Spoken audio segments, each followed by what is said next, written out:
যে ট্রেন যাচ্ছে ওটা হাইল্যান্ড পার্ক, একদম স্টেশনের সামনে।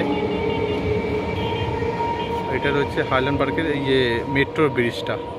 এখান থেকে বাইপাস জাস্ট পায়ে হেঁটে গেলে 4 মিনিট লাগবে। স্টেশন হলো জাস্ট এই যে স্টেশনটা।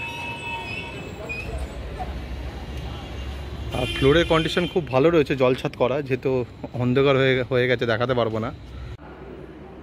এটা লিফটের অপশান আছে। আমি 4th ফ্লোরে আছি। আর এটা মেন এন্ট্রেন্স, সাউথ ফেসিং। ঢুকেই এল শেপের বড় লিভিং ডাইনিং এরিয়া।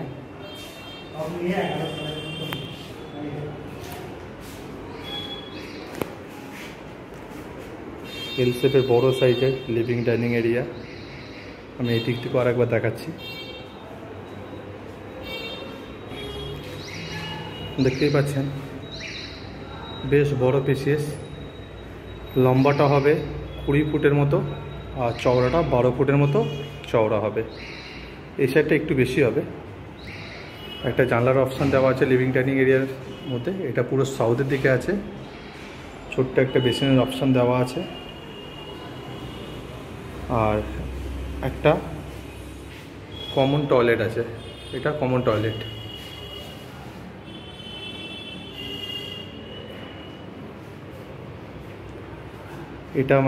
এটা আছে ফার্স্ট বেডরুম। রুমটা 12x11 মতো হবে, বেশ বড় রয়েছে। আর দুটো জানলার অপশান, এটা একটা আর এটা একটা। ছোট্ট একটা লফটের অপশান আছে এটা নিচে। এটা জানলাটা এটা বেশ বড় সাইজের জানলা আছে, যেটা 12 ফুটের মতো হবে আর 3 ফুটের মতো চওড়া হবে। সামনে মেন রাস্তা আনন্দমালা ক্লাব, তার ঠিক অপোজিটে সামনেই। আর এখান থেকে বাইপাস একদম জাস্ট এই যে বাইপাসটা। অন্ধকারে কিছু হয়তো বোঝা যাচ্ছে না। আর সামনে হলো স্টেশন, একদম ওপারটাই স্টেশন সামনে। রাস্তার দিকে, পুরো রাস্তার দিকে ব্যালকনি আছে একদম।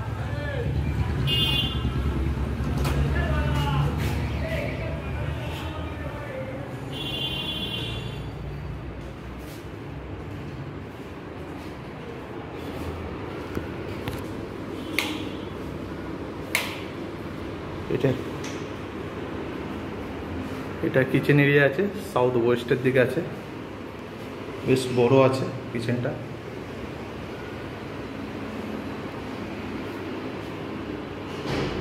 এটা আছে আমাদের বেডরুম নাম্বার 2।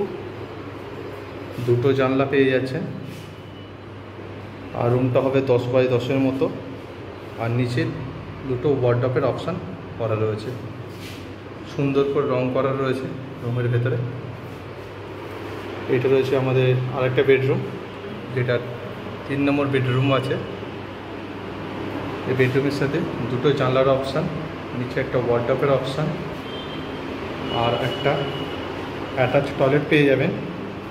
এটা হবে 13 থেকে 14 ফুট লম্বা আর 10 থেকে 11 ফুটের মতো চওড়া হবে। আর এটা আছে অ্যাটাচ টয়লেট। একটা ছোট্ট বেসিনের অপশান দেওয়া আছে, আর সব ফিটিংস লাগানো আছে টয়লেটের ভেতরে।